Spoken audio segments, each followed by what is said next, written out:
వి gold trusted gold buyers తాకట్టులో ఉన్న బంగారాన్ని విడిపించి ఈ రోజు ఉన్న మార్కెట్ ధరకే కొనబడును. మరిన్ని వివరాలకు సంప్రదించండి 7710 అందరికీ నమస్కారం. ఈరోజు రాజమండ్రి అంటే ఈస్ట్ గోదావరి జిల్లా, కాకినాడ జిల్లా పర్యటనలో భాగంగా ఇక్కడ కాకినాడలో బెల్లా ఫార్మ్స్ ఇది ఇనాగరేట్ చేసుకోవడానికి, అదేవిధంగా బెటాలియన్ సందర్శించడం, రాజమండ్రిలో ఒకటి చిన్న కార్యక్రమాలు ఉన్నాయి, అన్ని పూర్తి చేసుకోవడానికి విధంగా రావడం జరిగింది. ఈ సందర్భంగా మీ అందరినీ కలవటం చాలా సంతోషంగా ఉంది. నేను కొన్ని విషయాలు చెప్పదలుచుకుని చెప్తాను, తర్వాత మీరు ఏమైనా ప్రశ్నలు ఉంటే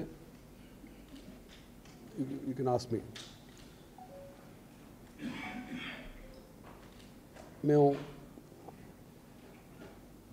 గత 7 నెలలుగా చేస్తున్న పోలీసింగ్లో శాంతి భద్రతలు కాపాడే విషయంలో కానీ, నేరాల్ని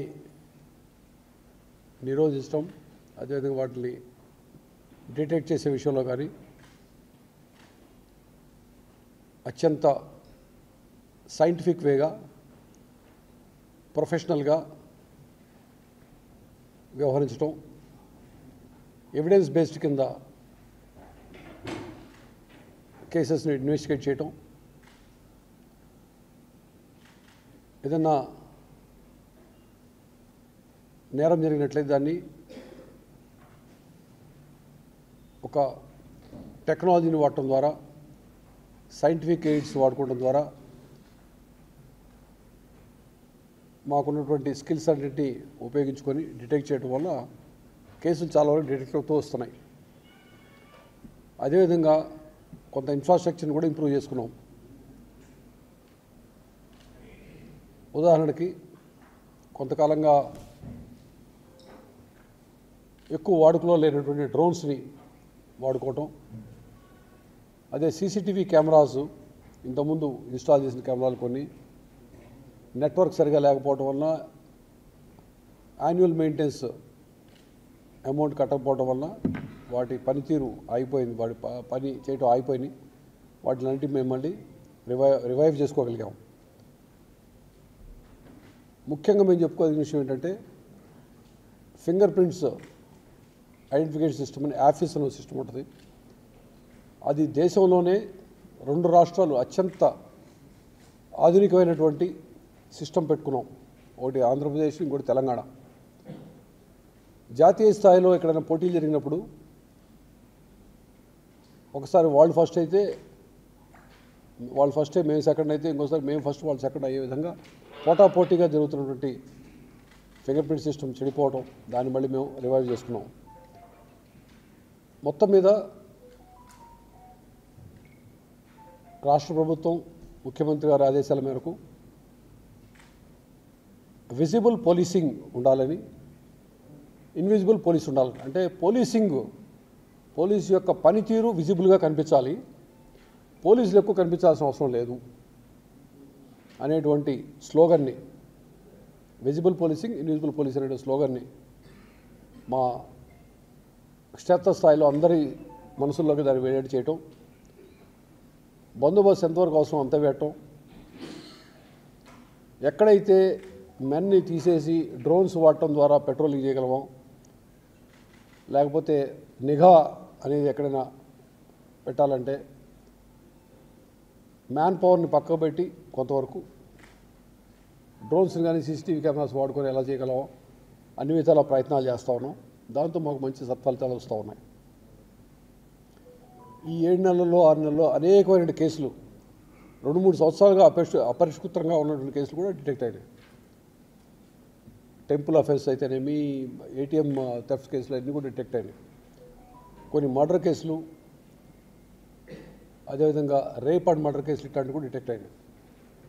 సో దీనికి మేము పూర్తిగా టెక్నాలజీని వాడుకుంటాం. ఇంకా కొత్తగా వస్తున్న టెక్నాలజీని, ఆర్టిఫిషియల్ ఇంటెలిజెన్స్ను వాడుకొని కేసులను ఏ విధంగా చేయాలో ప్రయత్నం చేస్తూ ఉన్నాం. ఇవి కాకుండా ఆ మధ్యకాలంలో కొంత మనకి సమాజానికి ఇబ్బందికరంగా అయినటువంటి సోషల్ మీడియా కేసులు కూడా గట్టిగా వాటిని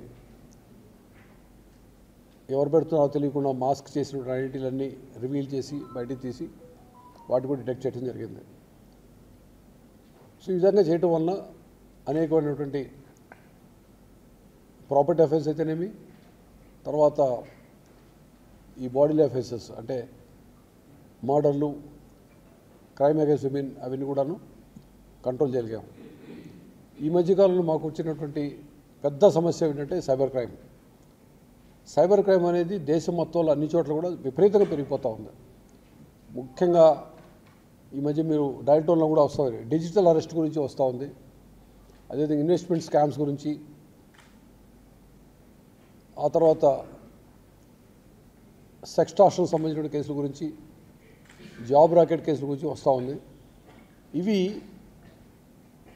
జనాలకు వేరే ఏదైనా రకరకాలైనటువంటి ఫోన్లు చేసి భయపెట్టి వీడియో కాల్స్ చేసి వాళ్ళ దగ్గర నుంచి లక్షలు కోట్లు కొట్టేస్తున్నటువంటి వైనం కనిపిస్తూ ఉంది ఈ మధ్య. వాటికి సంబంధించి విస్తృతంగా ప్రచారం చేస్తున్న ప్రజల్లో. మన జిల్లాలో కూడా కొన్ని షార్ట్ ఫిలిమ్స్, షార్ట్ వీడియోస్ అవి వచ్చి రిలీజ్ చేశారు, అన్ని జిల్లాలో చేసాం. సో అది చేయడం ద్వారా జనాన్ని చైతన్యవంతులు చేయటమే. దీంట్లో ముఖ్యంగా అంటే awareness is the best solution. ప్రజల్ని ఎంతవరకు మనం చైతన్యం చేయగలిగితే అంత అఫెన్స్ తగ్గుతాయి. ఎక్కడైతే మేము కొన్ని చోట్ల ఏం చేసామంటే బ్యాంకు మేనేజర్ని పిలిపించి మీటింగ్లు పెట్టి చెప్పాం, ఎవరైనా ఒక 50 లక్షల కన్నా ఎక్కువ ట్రాన్స్ఫర్ చేసినప్పుడు ప్రతి ఒక్కరిని అడగండి, మీరు స్వయంగా ఇస్తున్నారా, మీ on your own will you are giving, or ఎవరిని భయపెడితే ఇస్తున్నారా అని ప్రశ్నించమని చెప్పాం.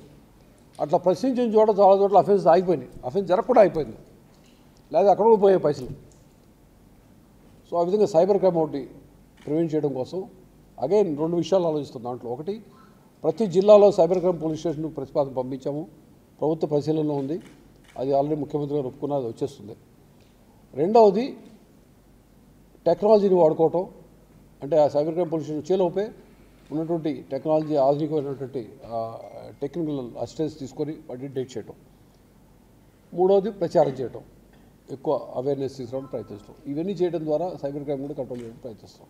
సో ఈ విధంగా ఒక మల్టీప్రాంగ్ స్ట్రాటజీ ద్వారా పోలీసింగ్ని, అంటే అది లా అండ్ ఆర్డర్ కావచ్చు, క్రైమ్ డిటెక్షన్, ప్రివెన్షన్ కావచ్చు, అన్నింటిలో కూడా మేము అదిగా చేయడం ద్వారా కొంత సత్ఫలితాలు సాధిస్తూ ఉన్నాం. ఇదే విధంగా మా ప్రయత్నాలు కొనసాగుతాయని చెప్పి తెలియజేసుకుంటా ఉన్నాను. సో నేను చెప్పాను మీకు, అది మొత్తం రాష్ట్రాలు మొత్తానికి సంబంధించిన విషయం నేను చెప్పింది.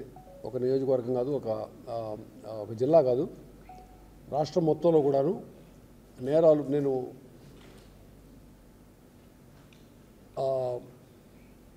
ప్రూఫ్ లేకుండా మాట్లాడను.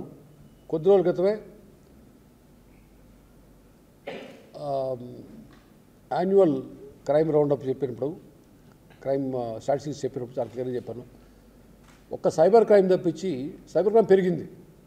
సైబర్ క్రైమ్ పెరిగింది, అది ఒక విధంగా ఆందోళన చెందవలసిన విషయం అయినప్పటికీ మేము పెద్దగా కంగారు పడేది, ఎందుకంటే దేశవ్యాప్తంగా పెరుగుతున్న విషయం ఇది అని చెప్పడం కూడా జరిగింది. నేను అది తప్పించి అది ప్రాపర్టీ అఫెన్సెస్ కానీ ఇంకేదైనా అన్నారు కానీ ఖచ్చితంగా తగ్గుముఖం పడిని అది నేను ఖచ్చితంగా అది చూపించగలుగుతాను.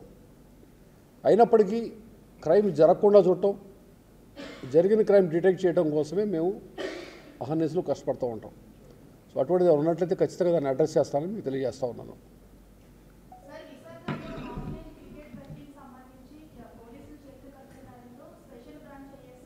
ఐ కుడ్ హియర్ యూ అమ్మా, ఐ కుడ్ హియర్ యూ. నాకు వినపడలేదు మీరు చెప్పింది, ఏమన్నారా?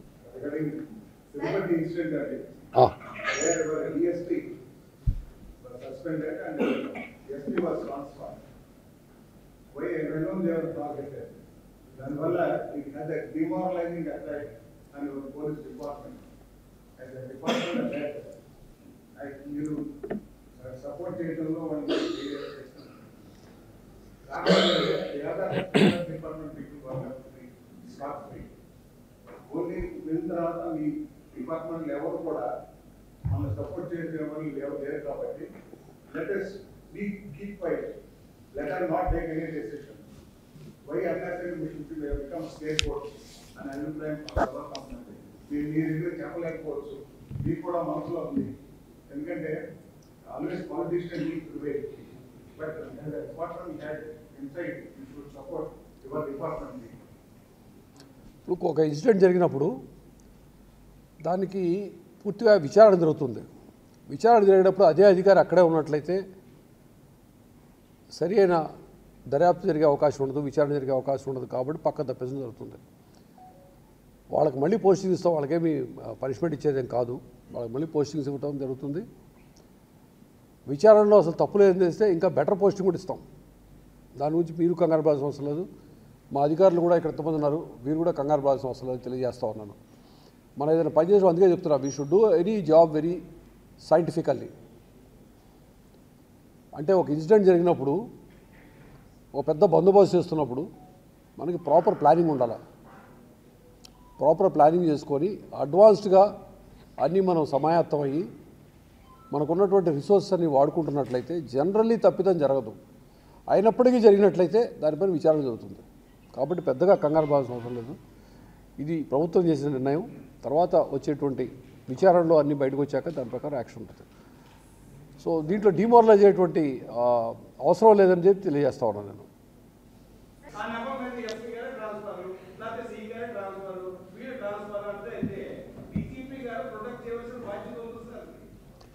అదే మనం కొంచెం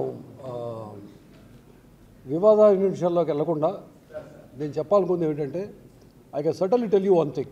మీరు చెప్పిన విషయాలు 2-3 వాస్తవాలు తెలియజేస్తాను. ఒకటేమిటంటే, crime is totally under control the entire state of Andhra Pradesh. Crime తగ్గుముఖం పట్టింది కానీ పెరగలేదు. సైబర్ నేరాలు తప్పించి ఏం పెరగలేదు. రెండవది, అన్నిటికీ సైంటిఫిక్గా ప్రొఫెషనల్గా ఇన్వెస్టిగేట్ చేయడం జరుగుతుంది. ఇందాక మేము అంతే చెప్పాను, వేరెవర్ పాసిబుల్ మ్యాన్ పవర్ని తీసేసి టెక్నాలజీ వాడుకుంటాం కూడా చేయాలని మేము ప్రయత్నిస్తూ ఉన్నాము. మ్యాన్ పవర్ పూర్తిగా తీయలేరు. మీరు అన్నట్టు ఖాళీలు కానీ భర్తీ చేయాల్సిన ఖాళీ చాలా ఉన్నాయి. వాటి గురించి ఇప్పుడు 6,000 మందికి రిక్రూట్మెంట్ ఇప్పుడు నడుస్తూ ఉంది. మీకు తెలుసు, ప్రతి జిల్లాలో రిక్రూట్మెంట్ నడుస్తూ ఉంది. సో దేనికదే జరుగుతూ ఉంటుంది. సో దీన్ని మనం ప్రతి ఒక్కదాన్ని మనం కంగారు పడిపోయి ఆందోళన చెందాల్సిన అవసరం లేదు. I can assure you, welfare విషయం అయితేనేమి, ఎందుకంటే 2-3 విషయాలు చెప్తాను మీకు. ఇది వెల్ఫేర్ కిందకి రాదు, కానీ వెల్ఫేర్ లాగా చెప్తున్నాను. మా వాళ్ళకు కూడా బాధ అనిపించవచ్చు. ప్రమోషన్లు గత 7 నెలల్లో 2-3 సంవత్సరాలుగా అయిపోయిన ప్రమోషన్లు ఇచ్చాం.